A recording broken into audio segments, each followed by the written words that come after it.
ഇന്ന് നമുക്ക് ഏറ്റവും എളുപ്പമായിട്ടുള്ള വീട്ടിൽ സിമ്പിൾ ഇൻഗ്രീഡിയൻസ് വെച്ച് ഉണ്ടാക്കുന്ന നല്ല അടിപൊളി പന്നീർ ബട്ടർ മസാല കണ്ടാലോ. അതിന് വേണ്ടിയിട്ട് ഞാനൊരു പാനിൽ 1 സ്പൂൺ ബട്ടർ എടുത്തിട്ടുണ്ട് കേട്ടോ.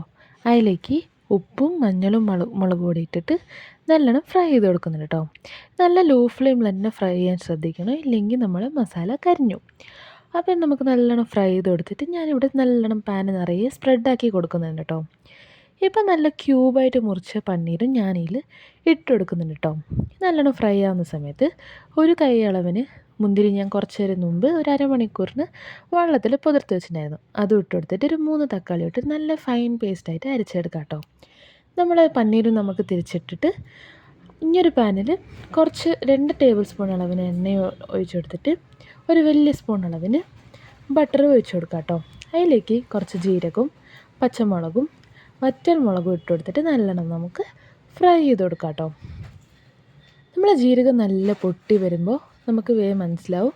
അപ്പോൾ നമ്മൾ മുളകും നല്ലോണം ഫ്രൈ ആയ സമയത്ത് നമുക്ക് കുറച്ച് ഉള്ളി ചെറുതായിട്ട് മുറിച്ചിട്ട് അതിലിട്ട് കൊടുക്കാം കേട്ടോ. ഇത് നമുക്ക് നല്ലോണം ലോ ഫ്ലെയിമിൽ തന്നെ വെച്ചിട്ട് ഫ്രൈ ചെയ്ത് കൊടുക്കാം കേട്ടോ. നമ്മൾ ഉള്ളി നല്ല ട്രാൻസ്പെറൻ്റ് ആവുന്ന സമയത്ത് അതിലേക്ക് 1 സ്പൂൺ അളവിന് ജിഞ്ചർ ഗാർലിക് പേസ്റ്റ് ഇട്ടിട്ട് നല്ലോണം ഫ്രൈ ചെയ്ത് കൊടുക്കാം കേട്ടോ.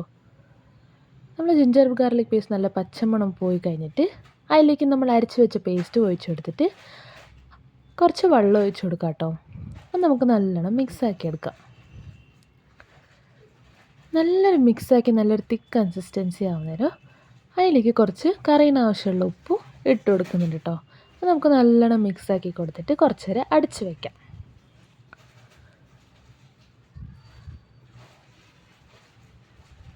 നല്ല അടച്ച് വെച്ച് കഴിഞ്ഞിട്ട് ഇങ്ങനെ എണ്ണയും വെള്ളവും എല്ലാം ഇങ്ങനെ സെപ്പറേറ്റ് ആയിട്ട് വന്ന സമയത്ത് നമുക്ക് നല്ലോണം മിക്സാക്കി കൊടുത്തിട്ട് അതിലേക്ക് നമ്മൾ മസാലകൾ ഇട്ട് കൊടുക്കാം കേട്ടോ. ഞാൻ മഞ്ഞൾപ്പൊടിയും മല്ലിപ്പൊടിയും മുളക് പൊടിയും കശ്മീരി മുളക് പൊടിയും ഇട്ട് കൊടുത്തിട്ടുണ്ട് കേട്ടോ. നമുക്ക് നല്ലോണം മിക്സാക്കി കൊടുക്കാം. മിക്സാക്കിയിട്ട് ഇതൊക്കെ ലോ ഫ്ലെയിമിൽ തന്നെ നമുക്ക് ഉണ്ടാക്കിയെടുക്കണം കേട്ടോ. ഇപ്പം ഞാൻ കുറച്ച് നേരം അടച്ച് വെച്ച് കഴിഞ്ഞിട്ട് തുറന്നപ്പോൾ ഇങ്ങനത്തെ ഒരു കൺസിസ്റ്റൻസി ആയിട്ടുണ്ട് കേട്ടോ. നമുക്ക് തിരിച്ച് നല്ലോണം മിക്സാക്കി കൊടുക്കാം. നമ്മളെ തക്കാളീൻ്റെ പച്ചമണം എല്ലാം പോയി കിട്ടിയാലേ നമ്മളെ കറീന് നല്ലൊരു ടേസ്റ്റ് ഉണ്ടാവും. അപ്പോൾ അതിലേക്ക് ഇപ്പോൾ നമ്മളെ പച്ചമണമൊക്കെ പോയതുകൊണ്ട് നല്ല ഡ്രൈ ആയിട്ട് വന്നിട്ടുണ്ട് കേട്ടോ. അതിലേക്ക് നമ്മൾ വറുത്തിട്ട പന്നീരും ഇട്ട് കൊടുത്തിട്ട് നല്ലോണം ഒന്ന് മിക്സാക്കി കൊടുക്കാം.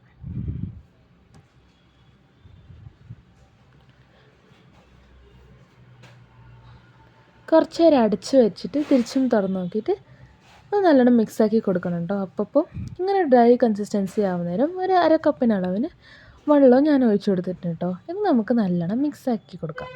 കുറേ വെള്ളം ഒഴിക്കരുത്. ലൂസായിട്ട് കൺസിസ്റ്റൻസി ആണെങ്കിൽ ഒരു ടേസ്റ്റ് ഉണ്ടാവില്ല. ഇപ്പം നമ്മളെ കറി ഏകദേശം റെഡി ആയിട്ടുണ്ട്. ആ സമയത്ത് കുറച്ച് കൊത്തമല്ലിയും പിന്നെ 1 സ്പൂൺ ബട്ടറും ഇട്ടിട്ട് നല്ലോണം നമുക്ക് നമ്മളെ കറീനെ മിക്സാക്കി കൊടുക്കാം. ഇത്രയേ ഉള്ളൂ. നമ്മൾ ഈസി ആയിട്ട് വീട്ടിൽ തന്നെ റെസ്റ്റോറൻറ്റ് സ്റ്റൈൽ ഉണ്ടാക്കാൻ പറ്റുന്ന പന്നീർ ബട്ടർ മസാല. അപ്പോൾ നമുക്ക് നല്ലോണം ഇളക്കിയിട്ട് ചപ്പാത്തിയോ ചോറോ ദോശയോ ഇഡ്ഡലിയോ എല്ലാത്തിൻ്റെ ഒപ്പം അടിപൊളി ടേസ്റ്റ് ആയിട്ടുണ്ട് കേട്ടോ. അപ്പം ഞാൻ ചപ്പാത്തി ആയിരുന്നു ഉണ്ടാക്കിയത്. അപ്പോൾ ഇത്രയേ ഉള്ളൂ ഇന്ന്. ടാറ്റാ.